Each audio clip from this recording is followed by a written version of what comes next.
I'll start with this poem. I wrote this poem when the bombs were dropping on Gaza, and I was the media spokesperson for the coalition, doing a lot of the organizing. And we had stayed up to about 6 o'clock in the morning, perfecting every soundbite. And by the end, if you're Palestinian, you know most Palestinians get tired and start pronouncing our P's as B's. So we become Palestinians by the end of the day. So I was practicing my P's all night.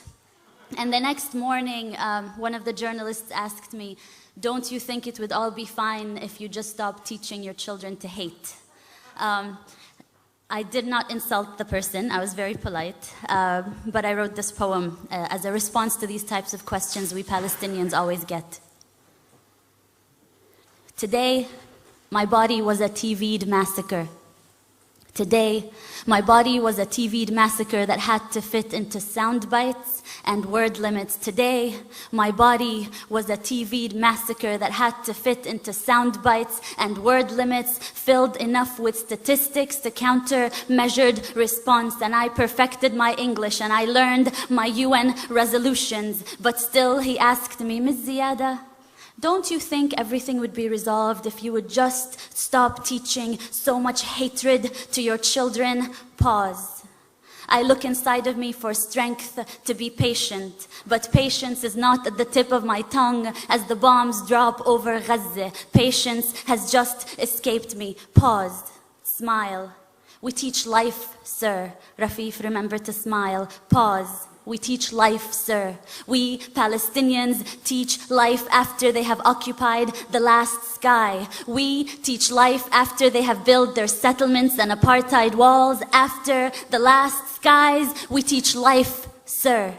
But today, my body was a TV'd massacre made to fit into sound bites and word limits. And just give us a story, a human story. You see, this is not political. We just want to tell people about you and your people. So give us a human story. Don't mention that word apartheid and occupation. This is not political. You have to help me as a journalist to help you tell your story, which is not a political story. Today, my body was a TV'd massacre. How about you give us a story of a woman in Gaza who needs medication? How about you? Do you have enough bone-broken limbs to cover the sun? Hand me over your dead and give me the list of their names in 1,200 word limits. Today, my body was a TV'd massacre made to fit into sound bites and word limits and move those that are desensitized to terrorist blood.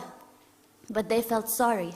They felt sorry for the cattle over Gaza. So I give them UN resolutions and statistics, and we condemn and we deplore and we reject. And these are not two equal sides, occupier and occupied, and 100 dead, 200 dead, and 1,000 dead. And between that war crime and massacre, I vent out words and smile, not exotic. Smile, not terrorist. And I recount 100 dead, 200 dead, 1,000 dead. Is anyone out there? Will anyone listen? I wish I could wail over their bodies. I wish I could just run barefoot in every refugee camp and hold every child, cover their ears so they wouldn't have to hear the sound of bombing for the rest of their life the way I do. Today, my body was a TV'd massacre, and let me just tell you, there is nothing your UN resolutions have ever done about this. And no soundbite I come up with, no matter how good my English gets, no soundbite will bring them back to life. No soundbite will fix this. We teach life, sir. We teach life, sir. We Palestinians wake up every morning to teach the rest of the world life, sir.